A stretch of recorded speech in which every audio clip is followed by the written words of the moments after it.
Gyandeep YouTube channel पर आप सबका स्वागत है। आज मैं आप सबके लिए फिर से इस वीडियो में हिंदी साहित्य के 50 महत्वपूर्ण प्रश्नों को लेकर आई हूँ, जो कि सभी परीक्षाओं के लिए उपयोगी है और इसी तरह के क्वेश्चन एग्जाम में पूछे जाते हैं। तो आप वीडियो को लास्ट तक जरूर देखें और वीडियो पसंद आए तो वीडियो को लाइक शेयर सब्सक्राइब करना ना भूलें। मैंने इसी तरह हिंदी साहित्य पर बहुत सारे प्रैक्टिस सेट कराए हैं। अगर आप सारे वीडियो नहीं देख पाए हैं तो प्लेलिस्ट में जाकर देख सकते हैं। आज के इस वीडियो में हम फिर से हिंदी साहित्य के 50 महत्वपूर्ण प्रश्नों को देखेंगे। तो चलिए देखते हैं क्या है क्वेश्चन नंबर 1 है।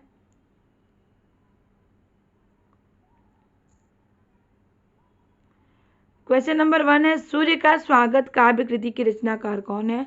सूर्य का स्वागत काव्य कृति के सूर्य का स्वागत क्या है? काव्य कृति है। इसके रचनाकार कौन है? दुष्यंत कुमार। तो यहाँ ऑप्शन बी सही आंसर होगा। सूर्य का स्वागत काव्य कृति के रचनाकार कौन है? दुष्यंत कुमार है। फणीश्वर नाथ रेणु की कौन सी कहानी है? 4 ऑप्शन दिए हैं, रसप्रिया, रस आकेटक, रसिक प्रिया, प्रिया नीलकंठी। तो कौन सी कहानी है जो कि फणीश्वर नाथ रेणु की है? तो रसप्रिया जो है कहानी विधा की रचना है। इसके रचनाकार कौन है? फणीश्वर नाथ रेणु, जो कि आंचलिक उपन्यासकार कहे जाते हैं। और मैला आंचल इनका आंचलिक उपन्यास है जो कि क्षेत्र विशेष से संबंधित है। क्वेश्चन नंबर 3 है, सांप्रदायिकता समस्या पर लिखा गया उपन्यास कौन सा है? तो 4 ऑप्शन दिए गए हैं। तो कौन सा उपन्यास जो कि सांप्रदायिकता समस्या पर लिखा गया है? तो तमस उपन्यास जो है सांप्रदायिक समस्या पर लिखा गया उपन्यास है। क्वेश्चन नंबर 4 है, निम्न में से कौन सा उपन्यास उपन्यासकार का युग्म सही नहीं है? तो चार ऑप्शन दिए हैं, कौन सा युग्म सही नहीं है? महाभोज मन्नू भंडारी का है, ये भी सही है। आवाम चित्रा मुग्दल का, ये सही है। तत्सम राजीव सेठ का, ये भी सही है। मुझे सूरज चाहिए सुरेंद्र वर्मा का उपन्यास नहीं है। तो यहाँ पे पूछा रहा है कौन सा युग्म सही नहीं है? तो ऑप्शन डी सही होगा। क्वेश्चन नंबर 5 है, पहला गिरमिटिया क्या है? उपन्यास विशेषकर किस पर केंद्रित किया गया है? पहला गिरमिटिया जो है उपन्यास है और किस पर केंद्रित किया गया है? उपन्यास महात्मा गांधी पर केंद्रित किया गया है, ये उपन्यास है। क्वेश्चन नंबर 6 है, दुखम सुखम उपन्यास विधा की रचना है। इसकी लेखिका कौन है? ममता कालिया। ममता कालिया जो है दुखम सुखम उपन्यास की क्या है? लेखिका है। पाप और पुण्य के चिरंतन नैतिक प्रश्न को किस उपन्यास में प्रस्तुत किया गया है? पाप और पुण्य के चिरंतन नैतिक प्रश्न को चित्रलेखा उपन्यास में प्रस्तुत किया गया है। किस उपन्यास में प्रस्तुत किया गया है पाप और पुण्य के चिरंतन नैतिक प्रश्न को? चित्रलेखा उपन्यास में। वह पथबंधु था उपन्यास के लेखक कौन है?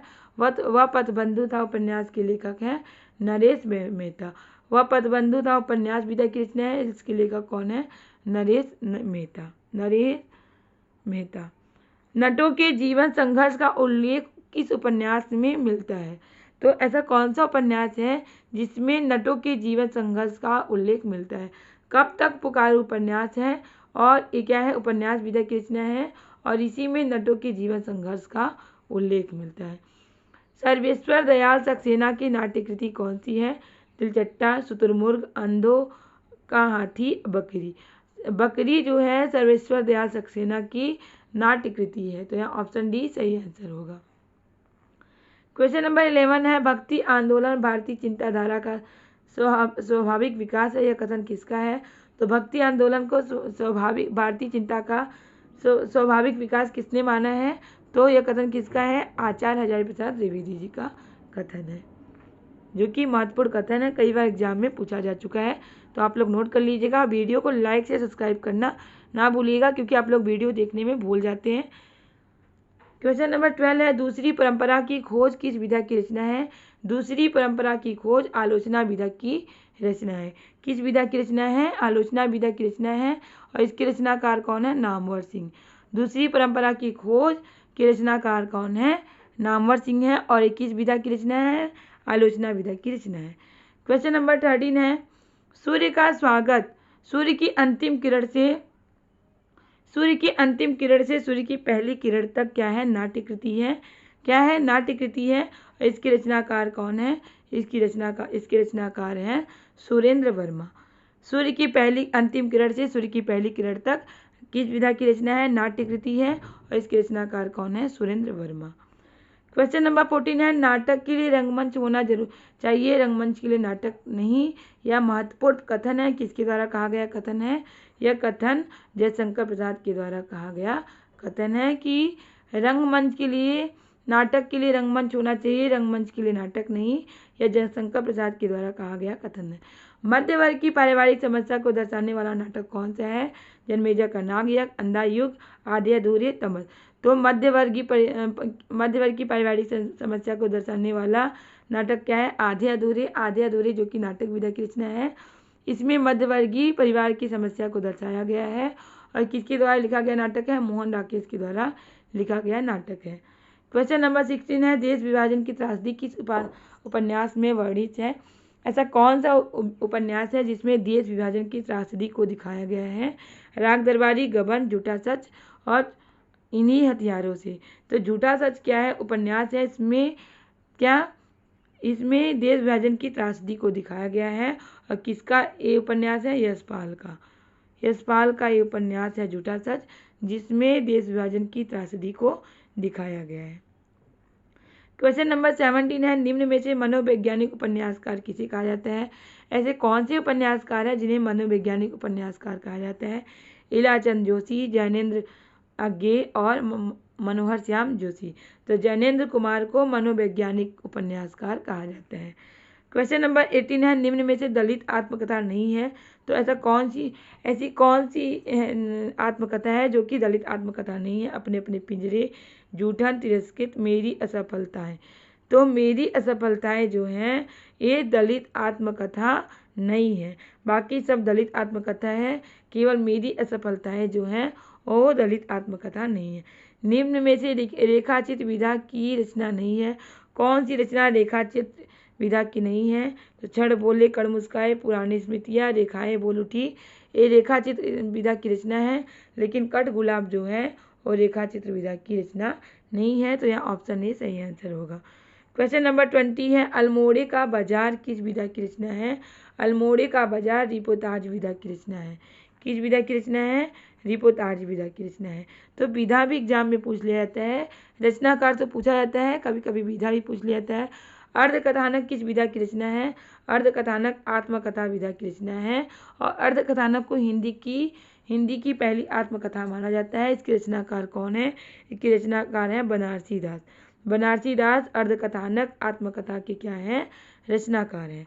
क्वेश्चन नंबर 22 है, निम्न में किस पत्रिका से संबंधित साहित्यकार नहीं है? तो बताइए कौन से ऐसे साहित्यकार किस पत्रिका से संबंधित नहीं है? तो नया ज्ञानोदय रविंद्र कालिया, पहल ज्ञानरंजन, तद्भव अखिलेश, दस्तावेज रामचंद्र तिवारी। तो यहाँ ऑप्शन डी सही आंसर होगा। क्वेश्चन नंबर 26 है, लक्ष्मीपुरा किस विधा की रचना है? तो लक्ष्मीपुरा रिपोर्ताज विधा की रचना है। लक्ष्मीपुरा जो है रिपोर्ताज विधा की रचना है। इसके रचनाकार कौन है? शिवदान सिंह चौहान। क्वेश्चन नंबर 26 है, भागर्थ क्या है? भागर्थ पत्रिका है, कहाँ से प्रकाशित हुई थी? भागर्थ पत्रिका कोलकाता से प्रकाशित हुई थी।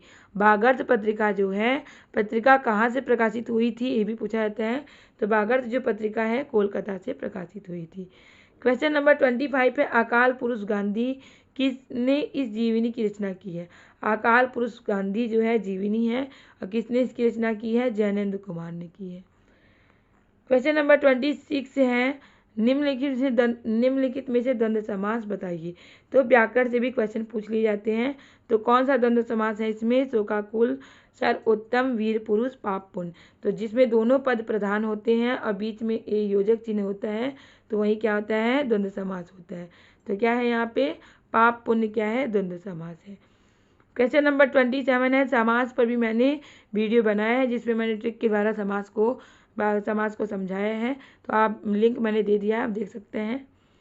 क्वेश्चन नंबर 27 है, निम्नलिखित में से कौन सा वार्णिक छंद है? कौन सा छंद वार्णिक छंद है? ऑप्शन सी सही आंसर होगा। सवैया जो है वार्णिक छंद है। क्वेश्चन नंबर 27 है, परमानंद शब्द में कौन सा समास है? तो परमानंद शब्द में कर्मधारय समास है। विभत्स रस का स्थायी भाव क्या है? रस का स्थायी भाव भी एग्जाम में पूछ लिया जाता है। तो यहाँ पे विभत्स रस जो है इसका स्थायी भाव भाव पूछा जा रहा है तो विभत्स रस का स्थायी भाव क्या है? जुगुप्सा। क्वेश्चन नंबर 13 है, निम्न में से कौन सा अर्थ अलंकार है? अलंकार से भी क्वेश्चन पूछे जाते हैं, इस पर भी मैंने वीडियो बनाया है, लिंक मैंने दे दिया, आप देख सकते हैं। कौन सा अर्थ अलंकार है? तो रूपक अलंकार जो है अर्थ अलंकार है।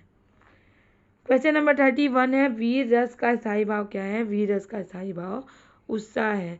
तो रस का स्थायी भाव इनसे क्वेश्चन पूछे जाते हैं। यहाँ वीर रस का स्थायी भाव क्या है? उत्साह है।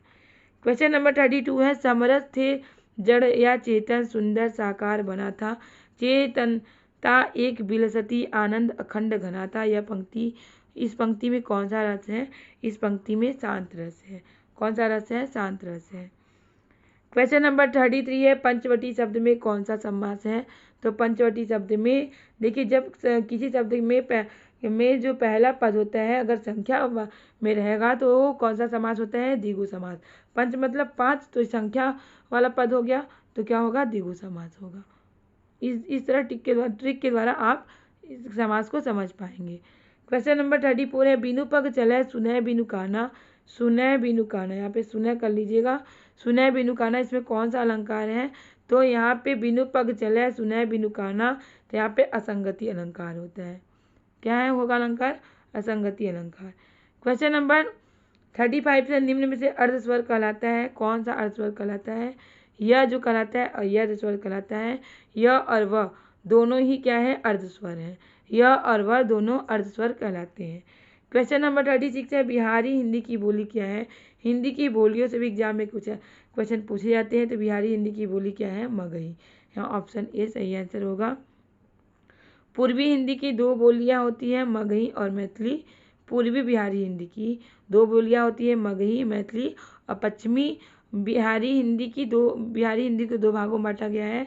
2 शाखाएं हैं, पूर्वी बिहारी, पश्चिमी बिहारी, जिसमें पूर्वी बिहारी में मगही मैथिली और पश्चिमी के अंतर्गत भोजपुरी बोली आती है। क्वेश्चन नंबर 37 है, पश्चिमी हिंदी में कौन सी बोली बोली जाती है? तो कन्नौजी बोली जो है वो पश्चिमी हिंदी में बोली जाती है। इसके अंतर्गत पश्चिमी हिंदी के अंतर्गत 5 बोलियां आती हैं। कौन कौन सी? खड़ी बोली, हरियाणवी, ब्रजभाषा, कन्नौजी, बुंदेली। पश्चिमी हिंदी के अंतर्गत 5 बोलियां, खड़ी बोली, हरियाणवी, ब्रजभाषा, कन्नौजी, बुंदेली। क्वेश्चन नंबर 38 है, राजभाषा आयोग के प्रथम अध्यक्ष कौन थे? राजभाषा आयोग के प्रथम अध्यक्ष हैं बाल गंगाधर खेर, जो है राजभाषा आयोग के प्रथम अध्यक्ष हैं। क्वेश्चन नंबर 39 है, संविधान के किस अनुच्छेद के अंतर्गत हिंदी को संघ की राजभाषा का दर्जा प्राप्त है? तो संविधान के किस अनुच्छेद के अंतर्गत हिंदी को संघ की राजभाषा का दर्जा प्राप्त है? अनुच्छेद 343 में अनुच्छेद में हिंदी को संघ की राजभाषा का दर्जा प्राप्त है। भाषा की सार्थक लघुत्तम इकाई क्या है? भाषा की सार्थक लघुत्तम इकाई शब्द है। अगर पूछा जाएगा भाषा की छोटी इकाई कौन सी है? तो अक्षर या वर्ण। क्वेश्चन नंबर 41 है, महाप्राण ध्वनियाँ व्यंजक वर्ण में किससे संबंधित होती है? कौन सी ध्वनियाँ महाप्राण ध्वनियाँ कहलाती है? हर एक वर्ग का दूसरा और चौथा वर्ण जो होता है वो क्या कहलाता है? महाप्राण ध्वनि कहलाता है। जैसे क ख ग, क ख ग घ और अंग, ये जो वर्ग है इसमें से दूसरा और चौथा जो है महाप्राण ध्वनि कहलाता है, और पहला, तीसरा और पांचवा जो है अल्पप्राण ध्वनि कहलाता है। पांचों वर्गों के दूसरे चौथे वर्ण क्या कहलाते हैं? पांचों वर्ग मतलब क वर्ग, च वर्ग, ट वर्ग, त वर्ग, प वर्ग और य वर्ग। तो पांचों वर्गों में से दूसरा और चौथा वर्ग जो है वर्ण जो है वो क्या कहलाता है? महाप्राण या उस प्राण भी, जो उस प्राण होते हैं स और ये क्या कहलाते हैं? ये भी महाप्राण कहलाते हैं। और पहला, तीसरा, पांचवा वर्ण जो होता है वो क्या कहलाता है? अल्पप्राण कहलाता है। ब्रजभाषा का क्षेत्र कौन सा नहीं है? तो कौन सा क्षेत्र ब्रजभाषा का नहीं है? मथुरा है, आगरा है, धौलपुर है। सरगुंजा जो है ब्रजभाषा का क्षेत्र नहीं है। अहेतुकी का सदरूप क्या है? अहेतुकी का सदरूप है अहेतुकी। क्वेश्चन नंबर 44 है, किस शब्द में आ उपसर्ग नहीं है? तो उपसर्ग मतलब जो शब्द के आगे जुड़ा रहता है, वो जो शब्द के आगे जुड़ा रहता है वो क्या कहलाता है? उपसर्ग कहलाता है। जो शब्द के पीछे जुड़ा रहता है वो क्या कहलाता है? जो शब्द के पीछे जुड़ा रहता है वो प्रत्यय कहलाता है। जो आगे जुड़ा रहता है वो उपसर्ग कहलाता है। तो किस शब्द में आ उपसर्ग नहीं है? तो जन्म के आगे आ जुड़ा है तो इसमें तो आ उपसर्ग है, ये नहीं होगा नहीं। गमन के आगे आ जुड़ा है तो ये भी होगा। आदरणी आकर्षक कर्षक के आगे आ जुड़ा है तो ये भी होगा। किसमें नहीं जुड़ा है? आदरणी, इसमें आ नहीं जुड़ा है, आदरणी में आ नहीं जुड़ा है। तो ऑप्शन डी सही आंसर होगा। इसमें इस शब्द में आ उपसर्ग नहीं जुड़ा है। क्वेश्चन नंबर 45 पे जगन्नाथ में कौन सी संधि है? तो जगन्नाथ में कौन सी संधि है? व्यंजन संधि है। संधि पर भी मैंने वीडियो बनाया है, लिंक मैंने दे दिया है, आप देख सकते हैं, जिसमें ट्रिक के द्वारा मैंने समझाया है, आप समझ सकते हैं। क्योंकि व्याकरण से भी क्वेश्चन पूछे जाते हैं एग्जाम में, समास, संधि और अलंकार, इस तरह से क्वेश्चन पूछे जाते हैं। क्वेश्चन नंबर 46 है, उद्योग का संधि क्या होगा? उद्योग का संधि विच्छेद होगा। उत प्लस योग, उत प्लस योग उद्योग का संधि विच्छेद होगा। क्वेश्चन नंबर 47 है, निम्न में से प्रत्यय रहित शब्द कौन सा है? ऐसा कौन सा शब्द है जो प्रत्यय रहित है? प्रत्यय मतलब जो शब्द के अंत में जुड़े रहते हैं। तो दर्शनी, दर्शन में ये जुड़ा है, और भिक्षुक में भिक्षुक का जुड़ा है। कर्तव्य, और किसमें प्रत्यय रहित, निम्न में से प्रत्यय रहित शब्द कौन सा है? दुर्गुण जो है वो प्रत्यय रहित शब्द है। ऑप्शन डी बी सही आंसर होगा। क्वेश्चन नंबर 47 है, अथवा व्याकरण की दृष्टि से क्या है? अथवा व्याकरण की दृष्टि से अव्यय है। अव्यय क्या है? अथवा क्या है? अव्यय है। क्वेश्चन नंबर 49 है, प्रत्येक का संधि विच्छेद क्या है? प्रत्येक का संधि विच्छेद है प्रति प्लस एक। प्रति प्लस एक प्रत्येक का संधि विच्छेद है। क्वेश्चन नंबर 50 है, घोटक का तद्भव रूप क्या है? तत्सम और तद्भव, इस तरह से भी क्वेश्चन पूछे जाते हैं। घोटक का तद्भव रूप पूछा जाता है, तो घोटक का तद्भव रूप है घोड़ा। यहाँ ऑप्शन सी सही आंसर होगा। लास्ट क्वेश्चन है 51, अनाम दास का पोथा क्या है? उपन्यास विधा की रचना है, और इसके रचनाकार कौन है? आपको आंसर बताना है। अगर आपको आंसर पता है तो कमेंट बॉक्स में आंसर जरूर बताइएगा, इससे आपकी तैयारी कैसी हो रही है पता चलेगा। तो ऑप्शन है जैनेन्द्र, अज्ञेय, हजारी प्रसाद द्विवेदी, प्रभाकर माचवे। तो अनाम दास का पोथा उपन्यास के रचनाकार कौन है? कौन सा ऑप्शन सही है? कमेंट बॉक्स में आंसर जरूर बताइएगा। तो उम्मीद है कि आपको वीडियो जरूर पसंद आया होगा। वीडियो पसंद आए तो वीडियो को लाइक से सब्सक्राइब करना ना भूलें, क्योंकि आपका लाइक से सब्सक्राइब ही हमें मोटिवेट करता है इस तरह के क्वेश्चन, इस तरह के टॉपिक लाने के लिए, जिससे आपकी अच्छी तैयारी हो सके और आप अपने एग्जाम में सफल हो सके। इसी तरह के क्वेश्चन, इसी तरह के टॉपिक की तैयारी करने के लिए हमारे चैनल से जुड़े रहें। तब तक के लिए मिलते हैं नेक्स्ट क्लास में। बाय।